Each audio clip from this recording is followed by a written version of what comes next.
is the volume of a cylinder with a radius of 3 inches and a height of 9/2 inches?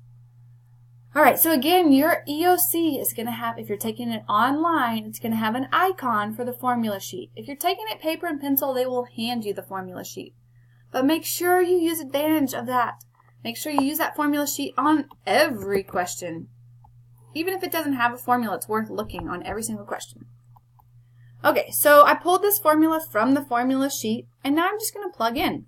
So the volume equals pi times the radius squared times the height. And then you're just going to type it in your calculator. So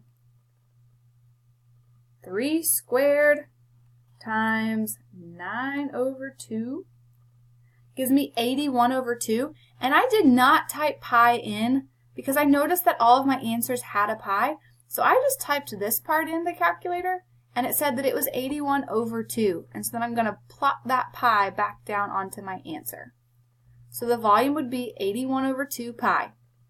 Now let's just say that you get to the test and you type this in and you get a decimal. Don't freak out. Just turn each of these into a decimal and then match them up.